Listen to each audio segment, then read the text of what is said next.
রাতুল ভাই, আশিক ভাই, আশিক ভাই আর শুভ ভাই। আচ্ছা, উনি হচ্ছে আমাদের তুষার ভাই টিসু। ওরে বাবা, এখানে এত মানুষ কেন ভাই? আপনারা কই যাবেন? এই যে দেখেন ভাই যাচ্ছে, কত সুন্দর পুরো ফ্যামিলি প্যাকেজ। হাই এভরিওয়ান, আসসালামু আলাইকুম। কেমন আছেন সবাই? আশা করছি ভালোই আছেন। আজকে হচ্ছে শুক্রবার দিন বিকেল, সারাদিন একটু বাসায় ছিলাম, তো একটু বোরিং ফিল হচ্ছে। বিকেলবেলা বের হয়ে গেলাম, যাব হচ্ছে রূপসা ব্রিজের দিকে। রূপসা ব্রিজে ওখানে হয়তো তুষার ভাই থাকবে, স্পিড ফায়ার চ্যানেলের ওনার, এবং থাকবে মোটর রাইডার মিথুন ভাই। আরও হয়তো দু একজন আসতে পারে, তাদের সাথে আমার এখনও পরিচয় হয়নি। যাওয়ার পরে যদি আসে অবশ্যই পরিচয় হবে। কি এটা সিগন্যাল ছাড়াই ডানে বামে ঘুরছে কেন? আচ্ছা, যাই হোক, এই মুহূর্তে আমি আছি গল্লামারির মোড়ে। এখান থেকে ডান দিকে যাব, খুলনা ইউনিভার্সিটির সামনে থেকে 0 পয়েন্ট যাব, দেন বাম দিকের হাইওয়ে ধরে সরাসরি চলে যাব রূপসা ব্রিজে। গল্লামারি মোড়ে একটু ক্রাউড থাকে মাঝে মধ্যেই, দেখি স্কিপ করা যায় কিনা। হ্যাঁ, হয়ে গেছে কাজ। যাই হোক, মিথুন ভাই হচ্ছে অলরেডি ব্রিজে চলে আসছে। এখন কাজ হচ্ছে আমার টাইমলি পৌঁছানো। সম্ভবত আর 5-6 মিনিটের মধ্যে পৌঁছে যাব। জাস্ট আমি মেসেজ দিয়ে রাখছি যে অন দ্য ওয়ে আছি। আচ্ছা, খুলনা ইউনিভার্সিটির পার হয়ে চলে আসছি 0 পয়েন্ট, আর বাম দিকেই হচ্ছে রূপসা ব্রিজ। খুব একটা বেশি সময় লাগবে না, হাইওয়েতে উঠলে গাড়ি টান দেওয়া যাবে, কিন্তু সামলে ময়লার ট্রাক। দেখি এর ওভারটেক করতে পারলে অন্তত গন্ধ সইতে হবে না।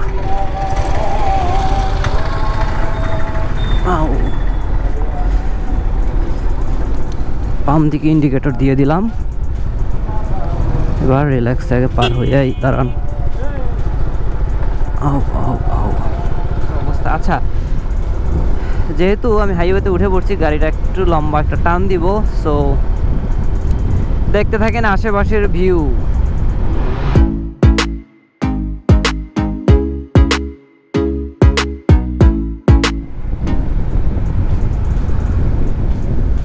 এই যে তুষার ভাইকে পেয়ে গেছি। মিথুন ভাই চলে আসছে, মিথুন ভাই চলে আসছে। তুষার ভাই আছে পেছনে, এবং আরও একজন আমার পেছনে আছে, উনিও মোটো ব্লগার। ওনার সাথে এখন আমার পরিচয় হয়নি।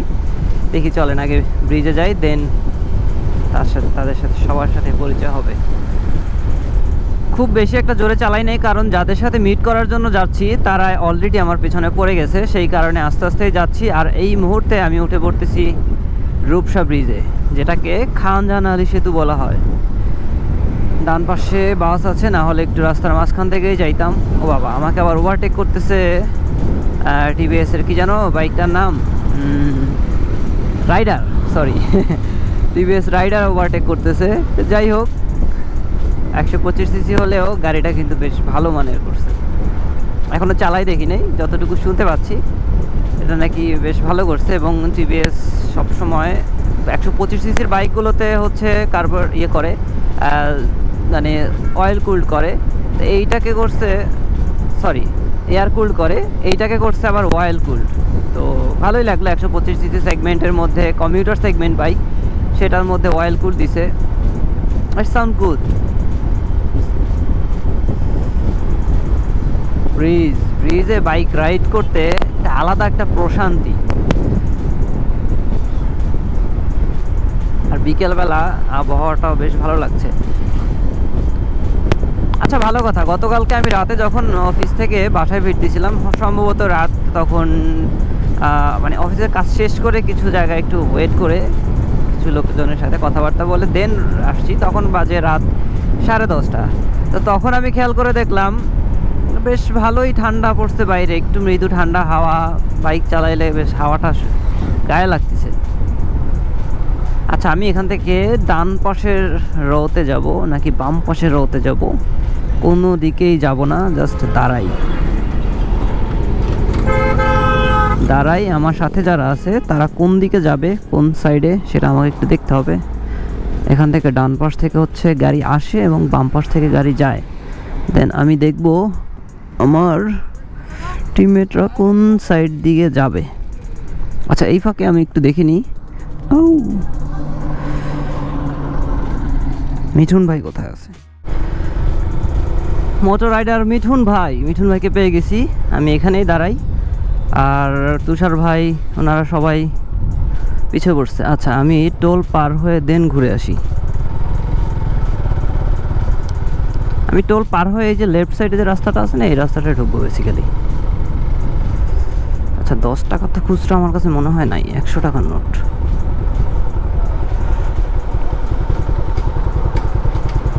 আরে, এই গাড়ি থেকে তো ধোঁয়া উঠতেছে। পিস্টন খায় দেয়া ফেলাইছে একদম মনে হচ্ছে। একটা নাট লুজ হয়ে আছে, এটা টাইট দেয় না। টোল পার হয়ে গেলাম, এখন জাস্ট ইউ টার্ন নিব। ওখান থেকে ইউ টার্ন নিয়ে চলে আসব এই পাশে। এই যে লেফট সাইডে যে রাস্তাটা দেখতেছেন, চিকন কিন্তু খুব সুন্দর রাস্তা এটা। আবার কল আসতেছে, কলটা হচ্ছে আমার ডিভাইসে, জাস্ট স্টার্ট অফ করে অন করছিলাম। আর জিপিএস লাগানো যে ডিভাইসগুলো আছে এগুলো আপনারা জানেন, এটাতে হচ্ছে ই করা থাকে, যতবার আপনি স্টার্ট দিবেন বা চাবি ঢুকাবেন ততবারই কল আসবে। নাড়াচাড়া লাগলে কল তো আসবেই, এর পাশাপাশি এক্সট্রা ফিচার এটা দেওয়া আছে। এখানে কি স্পিড ব্রেকার? হ্যাঁ, সূর্যের আলোটা এমনভাবে পড়ছে বোঝা যাইতেছে না। এই যে আমি এই টোল মাত্র পার হয়ে আসছি।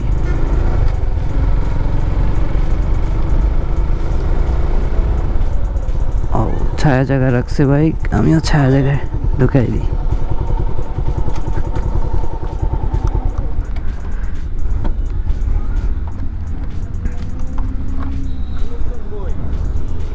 আউ, আমি একটু জোরে টান দিয়েছিলাম, সবার আগে চলে আসছি। কেমন আছেন? বেশ অনেকদিন পরে দেখা। 3টা বাইক আছে পিছনে। ভাইয়েরা 3জন হচ্ছে রাস্তার ওই পারে দাঁড়াইছে, মানে টোল পার হয়ে তারা ডান দিকে গেছে, তো আমরা দাঁড়াইছিলাম বাম দিকে। তো কথা হলো, তো আমরা বললাম যে আমরাই আসি, আপনারা থাকেন, যেহেতু আপনারা 3জন আর আমরা 2জন। তো ব্রিজের নিচ থেকে ঘুরে যাচ্ছি। এখানটা হচ্ছে ব্রিজের একদম তলের অংশটা, এখান থেকে জাস্ট ঘুরে ইউটার্ন নিচ্ছি, নিয়ে ওই পাশেই দাঁড়াবো। এই ব্রিজের নিচের এই জায়গার ভিউটা খুব সুন্দর। আগে এইসব বসতাম, এখন আর সময় পাই না। তো চলেন ভাইয়াদের সাথে দেখা করি।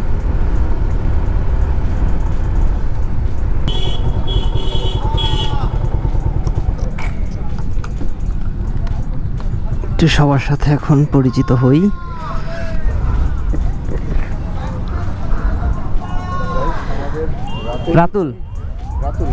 রাতুল ভাই, আশিক ভাই আর শুভ ভাই। আচ্ছা, উনি হচ্ছে আমাদের তুষার ভাই, টিসু। তো এখানে আমরা যারা আছি এই মুহূর্তে আমরা সবাই মোটো ব্লগিং করি। তো আজকে একটা আমাদের মিট আপ ছিল, এখানে চাটা খাবো, দেন আমরা হয়তো ফকিরহাটের দিকে আবার যাব, অথবা এখানে না খেয়ে আমরা ফকিরহাট গিয়ে দেন চা খাবো। ওকে, আমরা হচ্ছে ড্রোন ফুটেজ দিব একটু আমাদের নিজেদের। আরে এই তো নিচে দেখতেছে।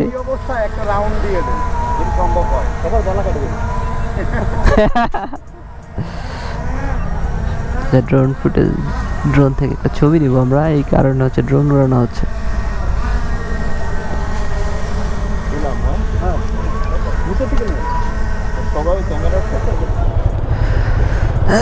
আমরা রওনা হচ্ছে ফকিরহাটের দিকে। একে একে 5টা বাইক এখন সিরিয়ালি যাব ফকিরহাটের দিকে। ওইখানে জাস্ট চা খাবো। এখানে চা খাওয়ার কথা থাকলেও এখানে চা খাইনি, চা খাবো গিয়ে এখন হচ্ছে ফকিরহাট। আমার পেছনে আছে মিথুন ভাই, সামনে হচ্ছে আর 3টা বাইক। দেখি এগোতে থাকি। হর্ন দিয়ে যদি সরাইতে হয় তাহলে আপনাদের বিবেক বুদ্ধি গেল কই? বাই দ্য ওয়ে, উনি খেয়াল করে নাই, একটু ভয় পাইছে। যে মিথুন ভাই আমাকে ওভারটেক করে চলে গেল। অসুবিধা নাই, 4টা-5টাই তো বাইক, আমরা একই গতিতে সবাই এগোতে থাকবো। রূপসা ব্রিজের টোল অলরেডি দিয়ে ফেলছি, এখন আমরা সাইডের হচ্ছে রাস্তাটা দিয়ে বের হয়ে যাব হাইওয়েতে। দেন ওইখান থেকে নওপাড়া, তারপরে হচ্ছে ফকিরহাট। ওই রাস্তাগুলো আপনাদের সাথে আগেও শেয়ার করছি বেশ কয়েকবার, সো সেই রাস্তাগুলোর ভিডিও আর নতুন করে এখন দেখাতে যাচ্ছি না। জাস্ট রাইড করব, যাব, চা খাবো, আবার ব্যাক করব, এই আর কি। আজকে জাস্ট হচ্ছে এটা আড্ডাবাজি হচ্ছে একটা আমাদের, সবার সাথে সবাই একটু পরিচিত, সবার সাথে সবার একটু পরিচিত হওয়ার দরকার ছিল। এখন পরিচিত হয়ে গেছি। আসলে বেসিক্যালি হয় কি, কোনো একটা কাজ একা করার চেয়ে সবাই মিলে একসাথে করতে গেলে একটা সুবিধা আছে, সেটা হচ্ছে যখন আপনি কোনো সমস্যা পড়ে যাবেন, কোনো ব্যাপারে জানার প্রয়োজন হবে, কেউ না কেউ আপনাকে সাপোর্ট দিবে। আসলে এই কমিউনিটিটা খুবই দরকার যে কোনো অবস্থাতেই, যে কোনো জায়গাতেই। আপনি যদি একা একা একটা পুকুরে মাছ ধরতে নামেন, আপনি কিন্তু খুব বেশি একটা মাছ ধরতে পারবেন না, কিন্তু যদি 10জন মিলে একসাথে নামেন, দেখবেন সবগুলো মাছ আপনারা ধরে ফেলছেন। ব্যাপারটা ঠিক এরকম।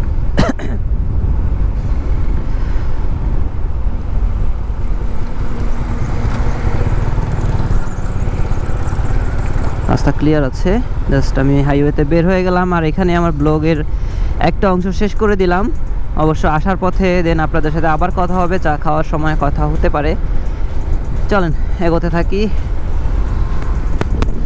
অন্তত হাইওয়েতে চালানোর সময় হেলমেটটা পরা উচিত নিজের এবং পিলিয়ন দুজনেরই। এতটুকু বাচ্চাকে নিয়ে আপনি এতটা রিস্ক নিয়ে চালাচ্ছেন ভাই, ঠিক না। যাই হোক, আমি কিছু বললে শুনবে না, তাই আর কিছু বলতেছি না। ওরে বাবা, এখানে এত মানুষ কেন ভাই? আপনারা কই যাবেন? আচ্ছা, কোনো একটা প্রোগ্রাম আছে তাদের, এই কারণে এখানে এত মানুষ। একটা সাইড আটকাই দিছে।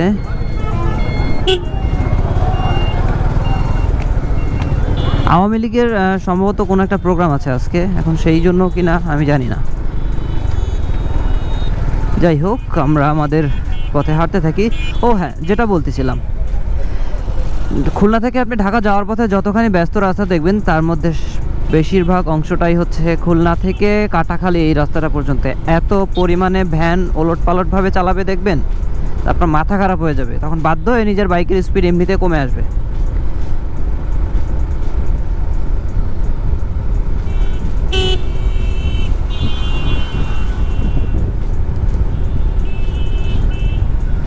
আর রাস্তায় দেখবেন যে বেশিরভাগ মোটরসাইকেল ড্রাইভাররা কোনো ধরনের হেলমেট, সেফটি গিয়ার, এমনকি আমার মতো এই যে হ্যান্ড গ্লাভস ছাড়া এই অবস্থা আর কি সবাই বাইক চালাচ্ছে। এখন আমার হ্যান্ড গ্লাভস আছে, বাট সেইটা ভালো, খুব বেশি একটা ভালো মানের হেলমেট না, হ্যান্ড গ্লাভস না, সেই কারণে আমি ওইটা আনি নাই। ওইটা জাস্ট হচ্ছে বাতাস ধুলোবালি থেকে আমার হাতকে সুরক্ষা দেবে, এই আর কিছু না।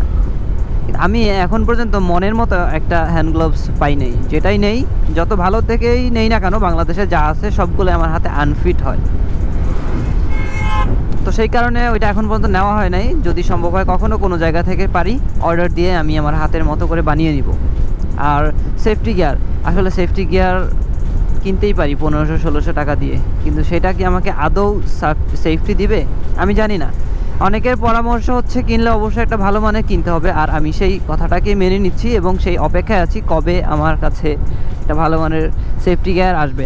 হ্যাঁ, আপনারা যদি আমাকে সাপোর্ট করেন, আমার ভিডিওগুলো লাইক, কমেন্ট এবং শেয়ার করে দেন, সাথে সবাইকে সাবস্ক্রাইব করার জন্য বলেন, তাহলে আশা করি খুব দ্রুতই আমি আমার সেফটি গিয়ার, ভালো মানের একটা হ্যান্ড গ্লোভস নিয়ে নিতে পারি। আপাতত মিডিয়াম মানের একটা হেলমেট ইউজ করতেছি ইউহির, আর সম্ভবত 6500 টাকার মতো নিয়েছিল এটা আমার কাছ থেকে। তো একেবারেও খারাপ না, মোটামুটি মানের, যদিও এর থেকে আরও অনেক ভালো মানের হেলমেট আছে। হ্যাঁ, সম্ভব হলে অবশ্যই নিয়ে নিব যখন আমার পক্ষে নেওয়া সম্ভব হবে, আর এই জন্য পুরোপুরি সাপোর্ট দরকার আপনাদের। আচ্ছা, আমি নওয়াপাড়া মোড় পার হয়ে গেছি, আর অনেকক্ষণ বকবক করলাম। এখন একটু হাইওয়ে যেহেতু কথা কম বলবো, বাইক রাইড করব।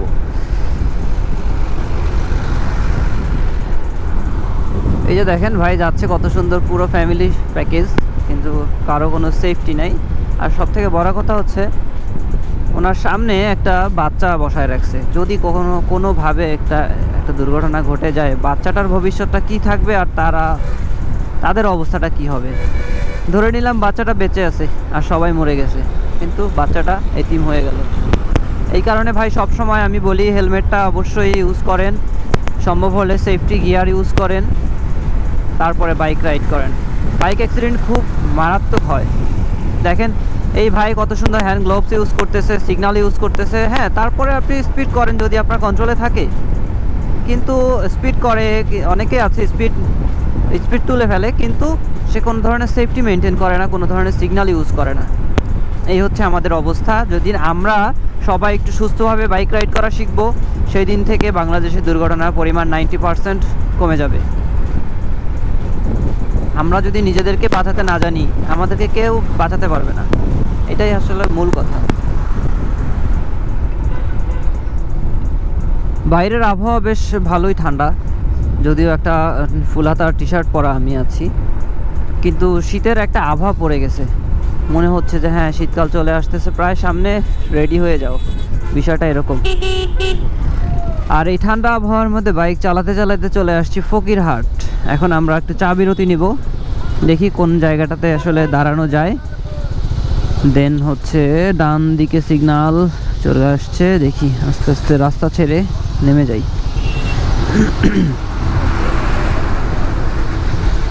হ্যাঁ, আমরা এইখানেই দাঁড়াবো।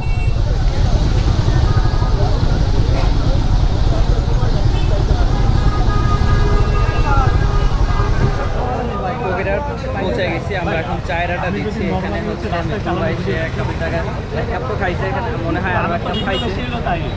ভাই তারা মোটামুটি বেশ ভালো জমায় আটা দিচ্ছি। আমরা এখান থেকে বের হয়ে দেন যাবো হচ্ছে রূপসা ব্রিজে ওখানে কিছুক্ষণ আড্ডা হবে, তারপরে যে যার বাসার দিকে চলে যাবো।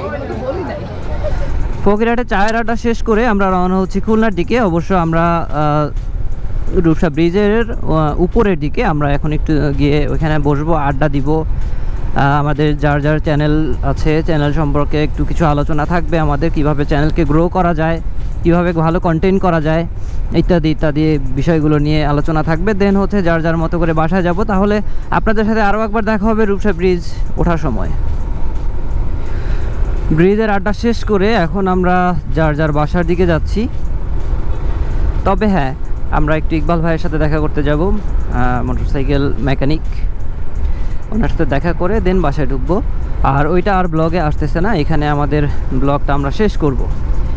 দেখি রাতের বেলা ব্রিজটা কেমন লাগে, দেন শেষ করি।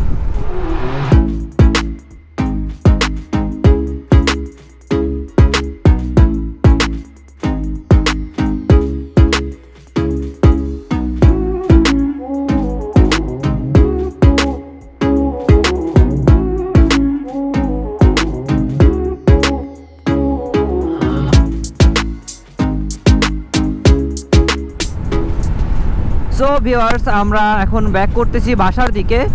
আমাদের গ্রুপের যে আড্ডা ছিল সেই আড্ডাটা শেষ করলাম, এখন ব্রিজ পার হয়ে গেছি। তো যারা যারা এখন পর্যন্ত আমার চ্যানেলটাকে সাবস্ক্রাইব করেননি, hit the subscribe and press the bell button. আমার ভিডিও যদি ভালো লাগে থাকে লাইক করুন, কমেন্টস করুন, বন্ধু বান্ধবের সাথে শেয়ার করুন। পরবর্তী ভিডিও আসার আগ পর্যন্ত till then take care and good by.